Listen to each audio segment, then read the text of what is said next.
The topics and opinions expressed on the following show are solely those of the hosts and their guests and not those of W4WN Radio, its employees, or affiliates. We make no recommendations or endorsements for radio show programs, services, or products mentioned on air or on our web. No liability, explicit or implied, shall be extended to W4WN Radio, its employees, or affiliates. Any questions or comments should be directed to those show hosts. Thank you for choosing W4WN Radio.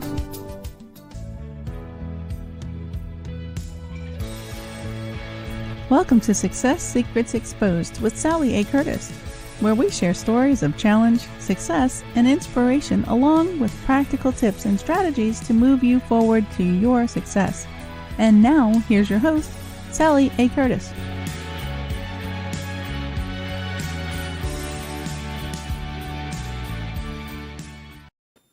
Good evening, good morning, and good day to you all, and welcome to another episode of Success Secrets Exposed. Today we're going to be talking about the metrics that matter to double your business this year. So for those that are actually new to the show, a little bit of background on myself. I'm a marketing strategist for speakers, coaches, and consultants, and I specifically specialize in content repurposing, which is the gift of turning your existing collateral into new profitable bite-sized content chunks for your social media, etc. So it's my role to amplify your voice, your message, and your impact. And I'm super, super excited to share with you today a very, very special guest, Layne Booth, who is the CEO of and data and dashboard expert. And you know, I get excited about data and dashboard. And she has a company called the Project Booth, which is a business growth agency that uses proven metrics to help small business owners rapidly grow their business. She's extremely passionate about it and has over a decade of in the trenches experience. So she's very, very much a guiding light. And she helps those successful, growth-minded business owners eliminate the overwhelm and brings clarity into their business that'll help them grow with their teams, helps them with their capacity, and also helps them increase their profits so they can get back to running a business that they love. So we're going to be talking about doing less, demanding more profit, and using killer KPIs. So please help me welcome to the show, Layne Booth. Hello. Thank you for having me, Sally. You're very welcome. I'm very, very excited to be sharing your inner genius around data and dashboards and elements that make a significant business grow and very, very rapidly. So thank you very, very much for joining us. Yes, my pleasure. It wasn't until, recently that I realized not everyone loves data as much as I do. So I think it's going to be a fun conversation. Yeah, very much so. And I'll must admit, for myself, it wasn't something that I was passionate about probably, I'm going to say 5 years, but it's at least that last 8 to 5 years. It wasn't until I realized that there was magic in the information and that I could find leverage and ways to simplify things and get back to doing other things that I really got the appreciation of systems and data. So I'm a little bit of a data geek. Obviously don't understand it as much as you do, but I know the magic that it can bring a business owner from a clarity and a scaling perspective. So as I said, super excited to share that with you. So tell us a little bit of your backstory, where you started and why you do what you do now. Absolutely. Thanks so much for asking. So, for me, I was always a bit of a number nerd growing up, even through high school, and went to college for engineering and got my first job in manufacturing and supply chain. And so for that type of role, we were constantly trying to make more product, better, faster, less expensive, increase quality. So we were always looking at the numbers to see how much progress we were making, how much we were improving. And so I did that for over a decade, across a couple different companies, some major, Fortune 500 companies as well. And they sent me all over the world to look at the data, look at the numbers, and see what we could do. So I've been to Panama, to Switzerland, and Appleton, Wisconsin. Really looking at different segments of the business to see Mm, where were the opportunities, how could we find some of the leaks happening in these different segments of the business and actually get them to grow. And I really enjoyed what I did. And then I started mm, having little ones and wanted a little bit more free time to myself. yeah. And so I got really interested in creating my own business and how could I translate, what was happening, what was so successful for these large corporations. How can we make that applicable to small business as Mm, well? And so that's where I started basically asking people like, if they had trouble figuring out where their business was going, did they feel like they knew what if their team was focused on the right things to grow their mm, business? Did they feel like they were, robbing Peter to pay Paul, mm, with cash flow struggles? And the answer to most of those questions was yes, yes, yes. And so mm, that's where I found, hey, we've got an opportunity here to specifically for small businesses. It just seems like that's such an underserved, mm, support right now that we can really dive into the numbers to make mm. smarter decisions to scale faster and really support small business growth. Yeah, brilliant. And why? I'm going to come back and ask the why dashboards.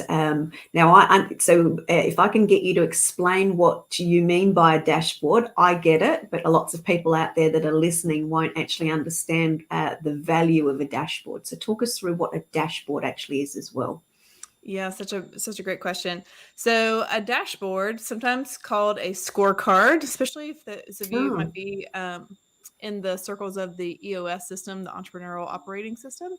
mm, Great book, Traction, by the way, to explain that. But essentially, you think about a dashboard like the dashboard in your car. It has a mm, speedometer. It's telling you how fast you're going. It's telling you if the engine is overheating. It's telling you how much fuel you have left to mm, go.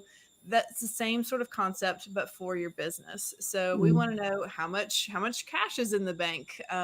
Are we hitting the goals that we need to hit? Are we hitting the mileage that we mm, expect to hit along the way?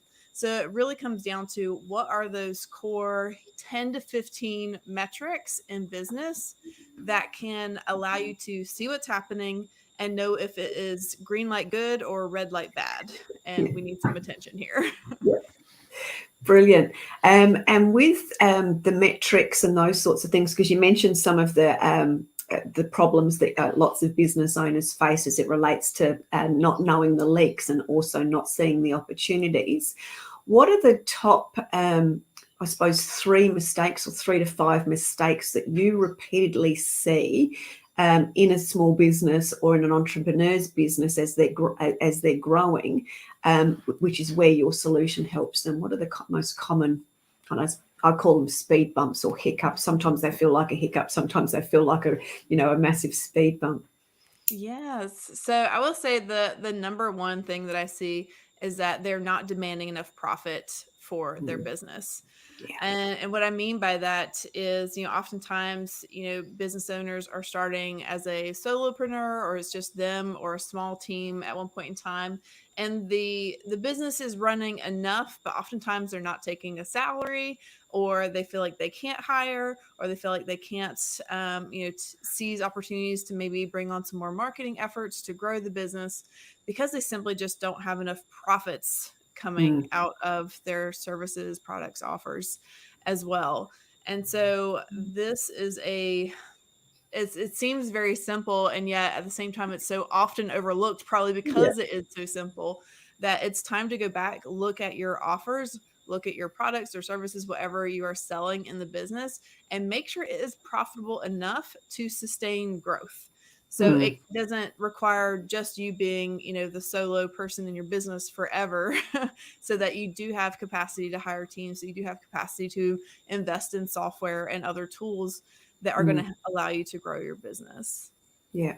And do you have a formula that is a sort of a standard formula that people can use as conversions? I know when I did some consulting work for a bakery, they had I think it was a 3.5 times or a 4 times, whatever their capacity was. Do you have sort of a formula like that for, I suppose, that speakers and consultants that are in that, they're selling that IP or their giftedness or their expertise?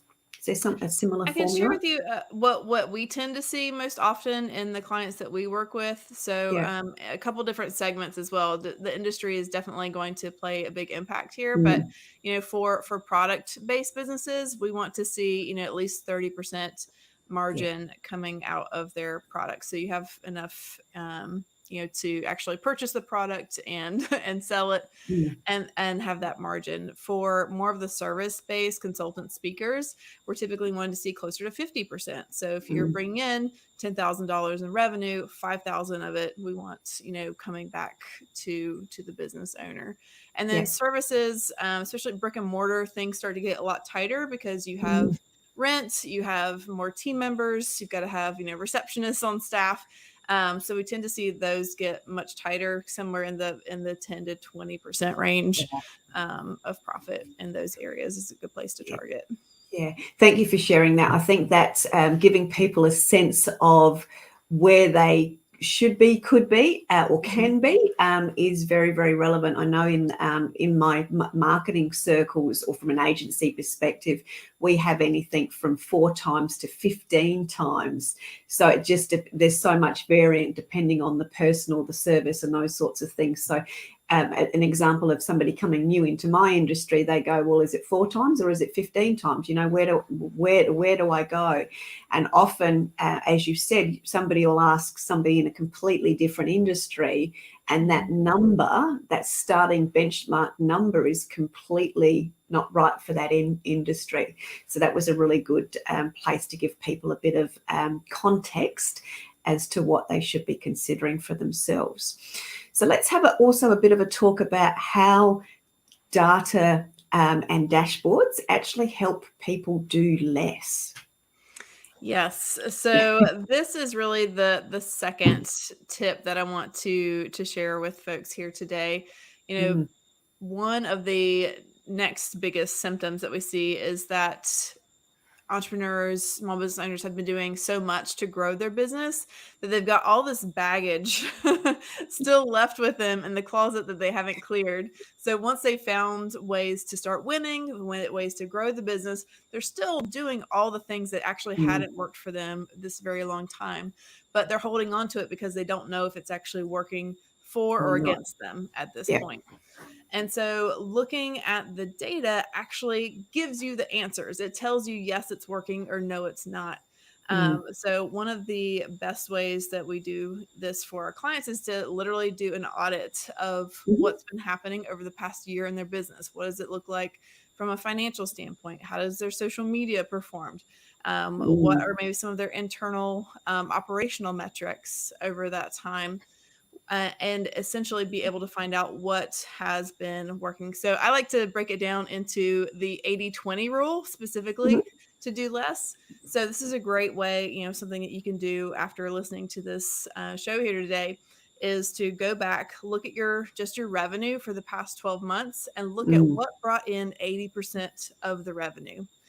More than likely, it's going to be a very few of your offers, and you're mhm, going to have 20% of your revenue coming from quite a few brainstorming ideas or mm. tests or Yes. other ideas that you had along the way. And they Yeah. don't need to stick around. It's okay Mm, to turn those off and to say, I'm glad mm, I tried those. I'm glad I have the data now and I can, let those go. I'm really going to focus on where I'm already winning because mm, that is where I have technically the most opportunity. mm, I had an example one time where a client was like, let's see, I think she was trying to get stuff done on Pinterest. mhm, And I was like, well, I can see from the numbers that Pinterest isn't doing anything for your business right now. Like it's not creating any revenue or very little. And she's like, well, but it doesn't take my assistant much time to do it. I was like, okay, well, how much time would you say? Maybe 2 hours a week. Okay. Would you like to continue paying your assistant 2 hours a week to not see progress on Pinterest? Or would you like to pay her 2 hours a week working on something that we do know is working? So great question. what kind of impact might we have if we just add more fuel to the fire of Yeah. the areas that are already winning for you? So that is a great example of just being able to recognize what's not Mm. working and then making sure that you're taking action and clearing it for that 80-20 rule there. Mm, mm.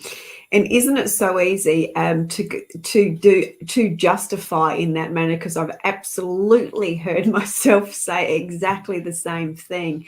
Oh no, it doesn't take them. It only takes her an hour a week.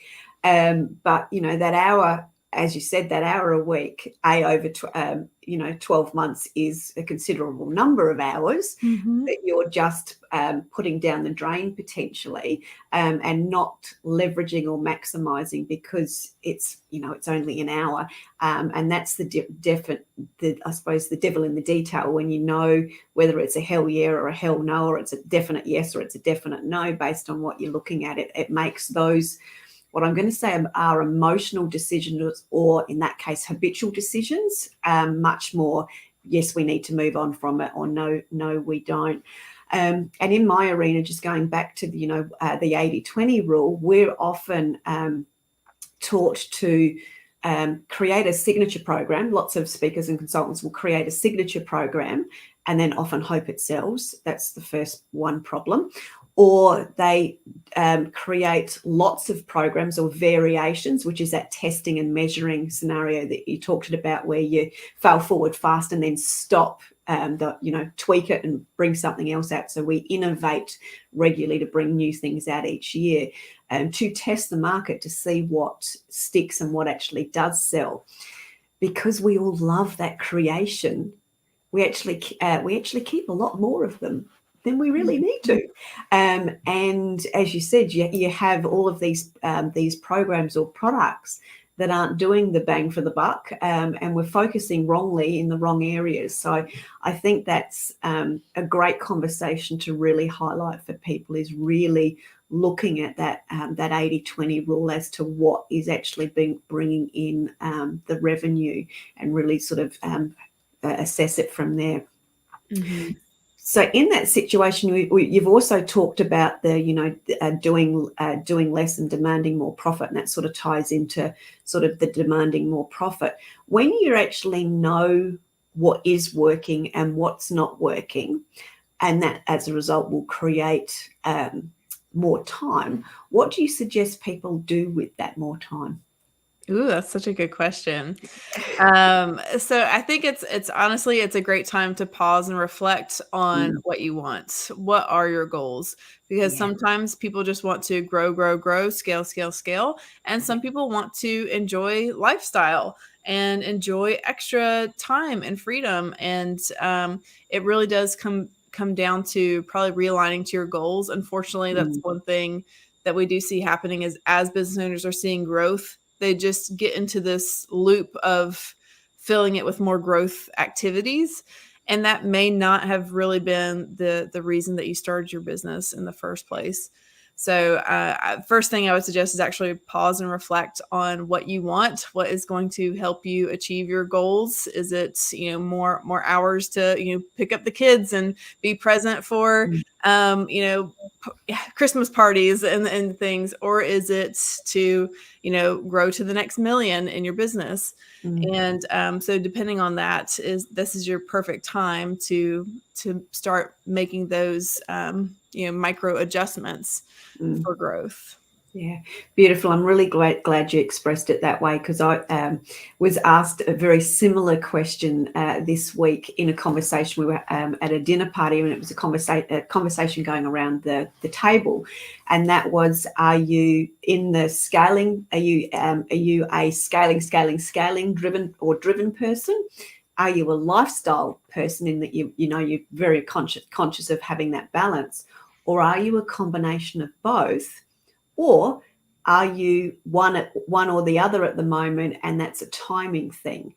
And I thought that way, as you've expressed, you don't, when you're in it, and having been in that scaling where you just get into that mode, and then you get into that the adrenaline and the hype, you actually forget, because you're on a different version of it, a hamster wheel, I suppose, in a sense. You actually forget, as you said, why you started the business. So that's such a great opportunity, when you do get the opportunities to do less, is actually to reflect and realign the things that you're doing for the reasons that you're doing them. Brilliantly. Thank you. Well said.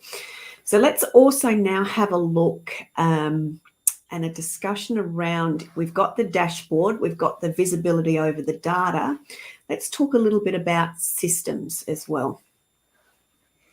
Awesome. So when it comes to systems, I mean, we talk about being able to do less. We talk about being able to demand more profit to use the dashboard.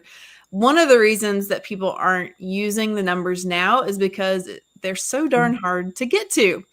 They are buried in your emails. They are buried in social media stats. They're trying to triangulate what happened on Facebook to Instagram to Pinterest and everything else in between. The stats are just everywhere. Yeah. And so one of the most beneficial things you can do is put things into a system, an automated system, to where it can do a lot of the heavy lifting for you. And so that's where, you absolutely can have fun in some spreadsheets if you want to. But one of the most beneficial things that we have found for our clients is having up-to-date information automated. And that is through the use of cloud-based software that hooks on essentially to the social media metrics. It hooks on to QuickBooks or Xero. It hooks on to Asana, Trello, ClickUp, these other tools, so that when you log in Monday morning to see how your business is doing, you have one source of truth, one dashboard that you can pop up and see exactly what is happening, what happened last week versus last month versus last year, all in one spot. And it doesn't require any manhandling in order to get it there. Two key things there that I've loved. One version of the truth, which we often talk about as it relates to data when you're talking data to anybody. But I also love that the manhandling it, because for somebody that hasn't loved numbers and hasn't loved data, the only reason I do now is because I've probably got a marginally better version of corralling it. But that the ability to not have to manhandle it, not have to hunt for stuff, having it all come through into that one dashboard makes it a very sexy opportunity to actually get involved with, because it's just so easy and becomes much more effortless. Yeah, it's become such a difference, because I mean, most of our clients, I will say, entrepreneurs tend to be very creative, very new idea driven. And so to have dashboards as well, to have that information at your fingertips, but also the other benefit is to have them in a visual way. So we're looking at a pie chart versus a spreadsheet table, or we're looking at graphs or bubbles, telling us how things are doing. And it's so much easier to remember that in your brain as a snapshot of the day of how am I doing in the business versus, trying to have a photographic memory of the spreadsheet that your assistant sent you this morning. Yeah. Beautiful. And I think that's so true. Obviously the space that you work in and the creative space I work in, I'm often saying I've got great clients. It's just like herding cats. And sometimes those cats, if they're in an ideas bubble, they're like herding cats that are on steroids. They're just driving through. But for them to, and correctly, they're often quite visual. They actually want to know, but they want to know like that. And a dashboard that's coloured in a pie chart gives them that information and enables them to have that recall. So they're keeping the focus on their business as well as keeping the focus on the ideas as they're popping up as well, which I think would become very, very exciting for them.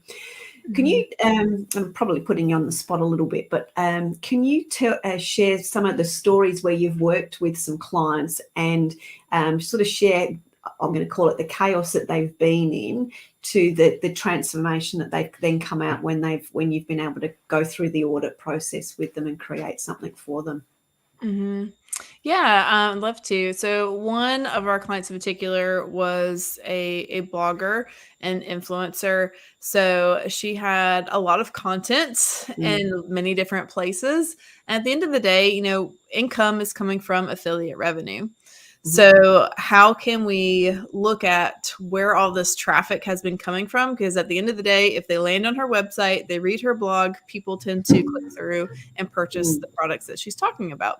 But because she was sending social media traffic there, she was sending, Instagram, Pinterest, YouTube, Facebook, all the things, it was a concern for her on, well, I'm present in all these places. Do I need to be? Yeah, what's And working? because I'm paying people in all these different places, these independent contractors, to be a support and help me here. So one of the most powerful things we did was really dial in and look at the behind the scenes of her Google Analytics. So if you have a website, that's another tip for the day. Please do get Google Analytics hooked up there so that we can track where your traffic is coming from.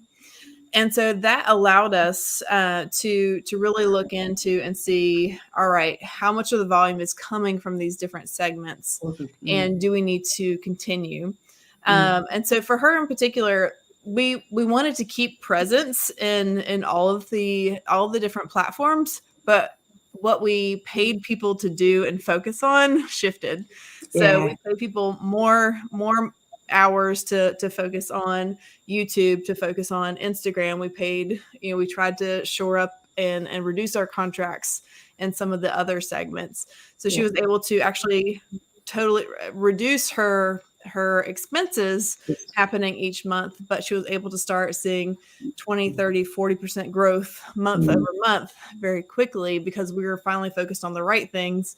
We knew what was getting traction in these platforms and was really able to dial that in. So she has grown, 30, 40%, month over month for a while now. And it's brilliant. Cool. Yeah, absolutely. And being able to track, because normally that is at all those platforms, and what's coming from where is the absolute chaos of unknown. Unless you're tracking that and pulling in that data, you really don't know. And sometimes the best guesses or our own assumptions are so far off of the reality, and that's where the data comes in to be able to show that firstly, and then be able to leverage it into more profits, as you said, for sure. I would add to that too, one thing that I hear from folks sometimes is, well, there's already data and dashboards built into these individual platforms. Like YouTube's going to tell you how awesome your last video did compared to so-and-so. Facebook's going to tell you how awesome your last post was. But those types of dashboards and updates are there to keep you on the platform. They're not necessarily there to help you independently decide if it is the best fit for your business. So they are going to try to show you the metrics that are looking advantageous on the vanity front, but they're not always actually helping your business grow. Yeah, brilliantly said. Thank you very much. Once the other area that I'd like to explore is the team side of things, and how dashboards can help teams, because I think teams often in this entrepreneurial world are often the unsung heroes of getting everything done. They're the ones that make things happen. They're the ones that are in the background with actually quite an incredible amount of insight that we often don't also tap into. So talk to us about how dashboards will particularly help a team member, and then as it helps the business owner. Yes, I love this question. So one of the things I often say to folks is, your team wants to help you win, but they can't do that if they're playing in the dark. And unfortunately, well said. So many team members aren't clear on what winning looks like. They don't know how their role actually impacts the bottom line, the profitability in your business. And so most people are familiar with the, social media manager.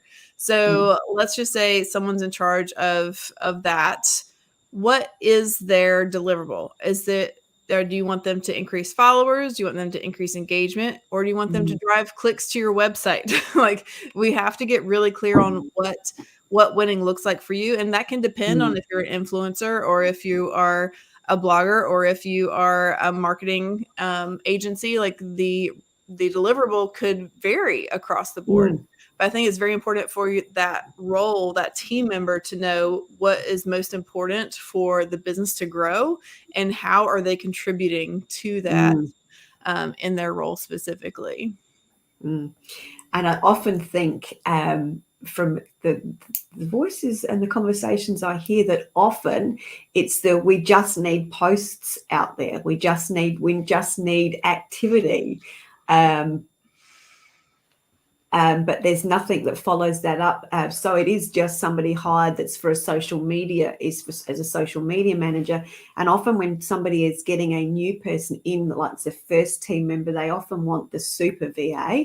There's somebody that can do the numbers, that can do the marketing, that can follow up the clients, and that, so straight away there's several different types of inner genius there that are often in separate people. They don't all come in that one person. So again, that's that I just need all this stuff done with no thought about, what is the reality of the role? What does that role help us win it at in the business, etc. So as it relates to that with a team, and not knowing that when somebody's at that growth point in their business and they're starting to look at the dashboards and the data, say for example with you, and then looking at a team member, is there a better way to go with team member and then dashboard, or is it dashboard and data and then team member? Is there a preference, or how do you handle, I suppose, those two variables with what you do? We've seen some things come before and some things come after. There's no hard and fast rule there. I would say more often than not, we are already helping them build the dashboards, and then we notice that their team members aren't owning any particular metrics. So to add on to that, once you are clear on what their deliverable is, I mean, if you had to just button it down at the end of the day and say, what is this one person responsible for? If there was one thing I could track and I know that was going to help me, grow my business, what is that one thing? And let them own that one thing. So, it might be how many bookings get placed per week or per month. It might be how much traffic volume do we get in the website? It might be the open rates on the email platform. So what is that one thing, and let them own that. And man, will you see that number start to go up. Because once they're clear on what winning looks like, once they're clear on how they can actually impact that's the most empowering piece, honestly, is how can we empower them to do well in the job that they are already good at. Just they need a little bit more clarity on what that looks like. So you're really empowering them to make better decisions, and then they get to see the results of their own metrics going up week over week. Yeah. Beautiful. And I think that's such a beautiful question, what does winning look like? Because you often hear in my arena, making sure that team members are profit centers versus expense centers, which sounds logical and lovely, but how do you actually do that? And when you start asking, well, how do I actually do that? That in itself is a null and void question, because, there's lots of different things, but when you ask that same question in what does winning look like, and you start to get some fundamental elements around that then actually helps you, as you said, finding the one thing for each of those team members to latch onto. And when somebody knows what their racetrack is, magic happens. Yeah, brilliant. Yes. One of the things I would love to add to that, Sally, is one of the questions we get is, well, how do you get buy-in for this? Because Layne comes in looking at business owners' business and says, hey, your teams need metrics. That's not really the most advantageous way to approach this. So one thing that we have found is to include them in the process. So let them know that, hey, we want to be able to showcase how you're contributing. We want to be able to pat you on the back when you do get some big wins here. And we feel like right now it's not very clear. So, we would love to get some feedback from you. Like, what do you consider the most important things that you're doing for the business right now? Are there some metrics that would actually help you make better choices for your role? So being able to ask them a little bit more about their business, making it a collaborative thing versus here's a new to-do item for you on Mondays is also a big win. Yeah, beautiful. Thank you. And continuing on that conversation as it relates to, I suppose, keeping in touch, being strong on your communication, how do you transpose that? Because I remember one of your tips was around communicating regularly with your clients, etc. So talk us through how the dashboards and the data and those strong relationships with the team member then transfer over to the relationships with the clients as well. Yes, this is actually such a powerful piece, particularly because many small business owners are not using data right now. This Mm, is a time to over communicate what is happening. So yes, while the dashboard may be bringing the information to you, what we mm, found to be super helpful is to give some bite size aha moments on a weekly or monthly basis as well. So being able to jump in and say, hey, here's where we see your wins are for the week. Here's where we mm. see your watch outs for the week Oh, nice. or month as well. Because business owners, honestly, like guys, we just need to give ourselves a pat on the back because we're doing amazing things. And so Yeah. to share those wins kind of bolsters confidence. It proves that some of the things you've been testing are finally working. So we need Mm, that moment to kind of pat ourselves on the back. At the same mm, time, we also want to continue forward progress. So, mm, where are some of the watch out items? Did deposits not go through? Last week, did we see a dip in some of our marketing metrics? Did we see a team member's metrics start to drop?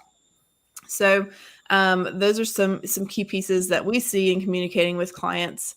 And then on the team side of things too, this is mm, their opportunity to, now that they own their metric, that they report in on it each week as well so that they can mm. share and give context. So maybe the number was the same, but they tried 3 new things last week to see if the number could improve. Shift. I wouldn't be able to see that just from a trend line on Mm, a graphic.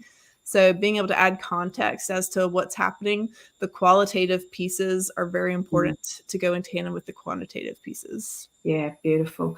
And I think too that the celebrating of wins, both for ourselves, our teams, and our customers, is such underutilized. It's such a powerful thing, and I'm totally guilty of this. And I actually have a book now where I write my daily wins down in, because if somebody asks me at the end of the week, what wins have you had? I'll go, oh, that and that.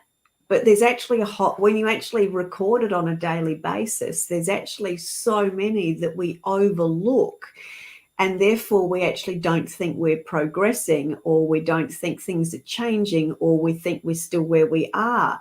But we're growing so much, and I think that absolute awareness for ourselves is dramatically powerful if we take the time to acknowledge that.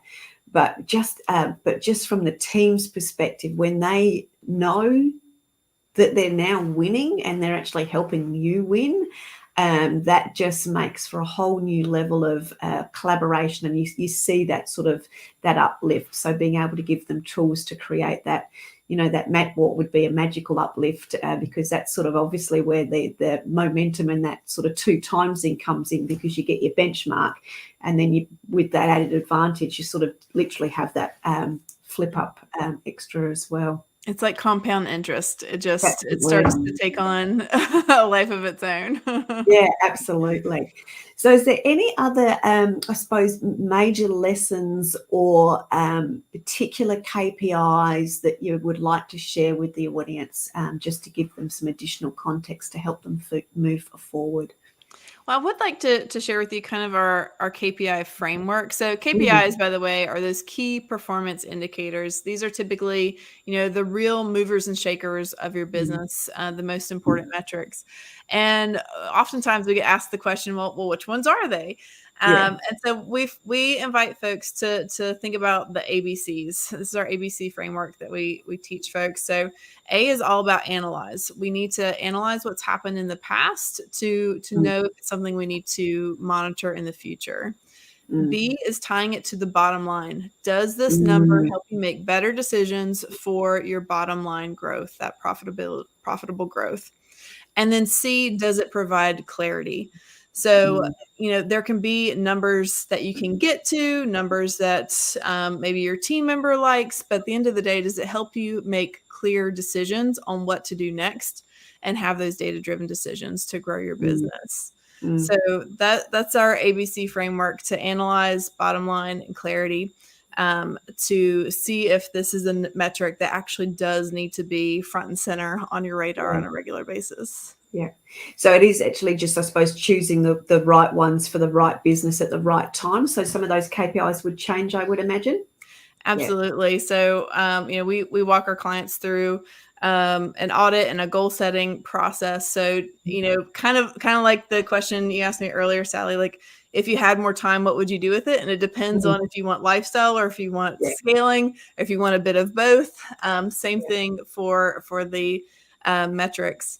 Mm. I will share too, one thing that might be helpful for listeners is we do tend to break things down in three major categories Mhm. where number one is finances. We want to make Mhm. sure that you are seeing profitable growth. So metrics around your finances, month over month, year over year, tend to be Mm. something very common on most dashboards. So Yeah. what was your monthly revenue coming in? How does that compare to last month, last year? Mm. Another key area is in the operations space. Mm. It's one of the most overlooked areas Yeah. because it's a little bit harder to get to the information sometimes. That's Yeah. where your team members come into play. That might be, membership churn. That might be appointments being booked, some of those internal Mm. pieces that make the business run. And then the third area is in the sales and marketing Yeah. areas. So what is that outbound, outreach looking like? Where are you present? Where are you getting visible? And is the call to action being taken, at Mm. the Mm. end of that phase as well? So those are the Mm. three main categories that we help dial in for our clients. Yeah, beautiful. And for those that are listening on the call, we've just got going across on the ticker the opportunity to get a free download from Layne today, which is 12 metrics checklist and a mini course. And that's at www.12metrics.com. So you'll be able to grab that, and that'll be on the social media channels as well. So I think it's really important. I just wanted to come back to the operational side of things, and that is such a often untracked element. And I'm sure we had a conversation at one point, or it'll be a combination that would be relevant to you, where somebody was had their membership site, and that they realized that there was drop off at a certain stage within their cycle. And when they were actually able to identify that, they were able to put things in place that changed that result. Was that Mhm. you? I had That that was me. conversation. Yes. Yeah. Good memory. Yeah. Would you mind just sharing that? Because for me, that was such a forgotten element that can make such a massive difference to somebody's profitability. And all Mhm. it takes is actually knowing it and putting a few little new emails or touch points in place. So I won't be a spoiler alert anymore. I'll let you share Yes, it. absolutely. So yes, so we were working with a fantastic membership provider at one point in time, and you could pay month to month, and enjoy the membership perks inside there. And so what we were finding though was that by tracking the data, we found that hey, after about the 3 to 4 month mark, people Mm. start dropping off. They start canceling their memberships, and so we're like, okay, well now that we know that it's there, what can we Mm. do to fix it? So some of the things that we did were, initially, ask them, why why were you canceling? But then we also put some incentives in place. So, each quarter, there were some new and exciting, Mm. live trainings that were happening in addition to the already preloaded content for the members area. And so just implementing some, networking events or implementing a special Mm. training on a quarterly basis kept them coming back, kept them staying Mm. in.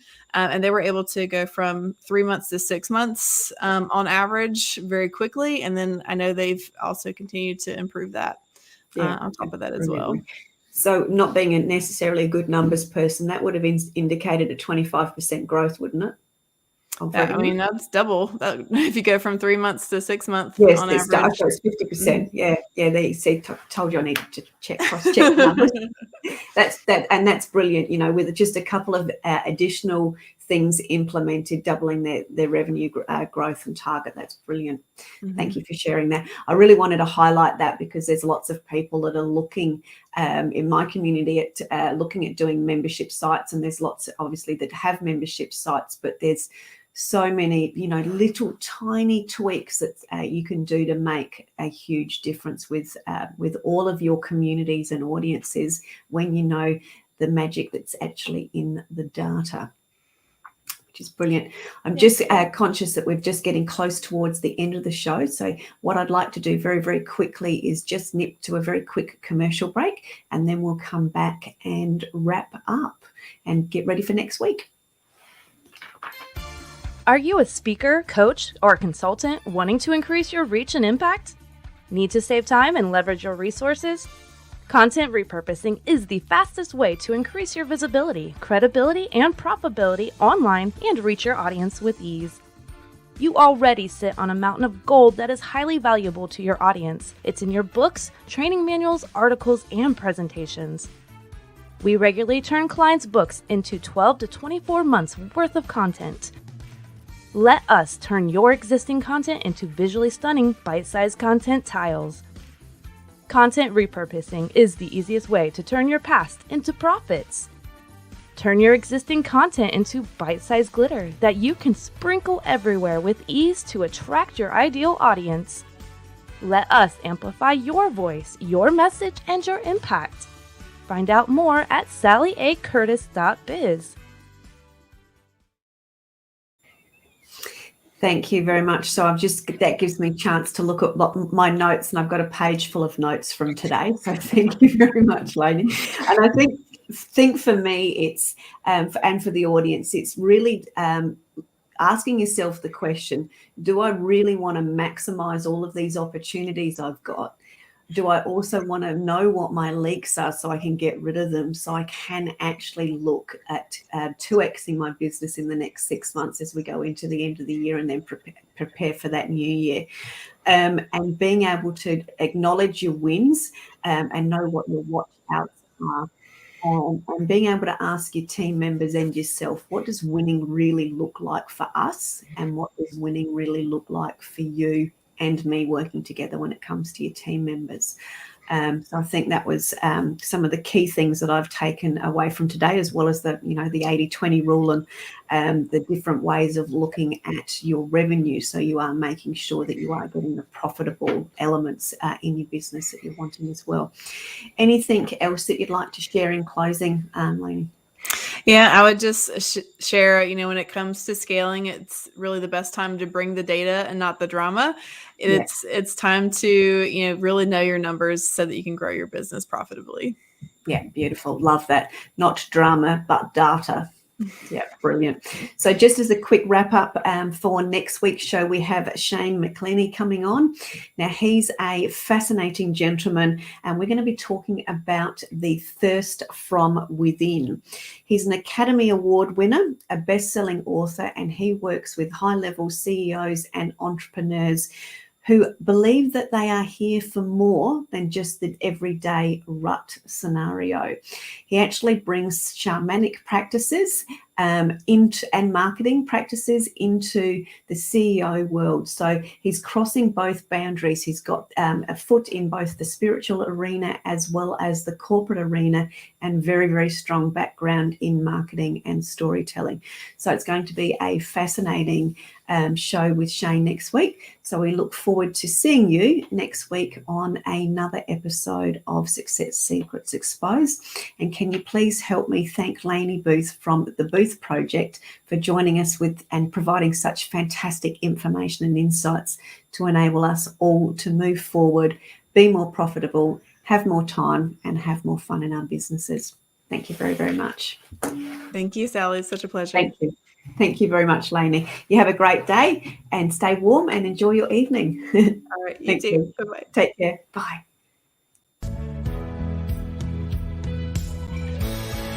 That's it for this week's episode. Thank you so much for joining us. I trust you got some inspirational tips to move you forward. See you next Thursday at 7 p.m. Eastern for more Success Secrets Exposed.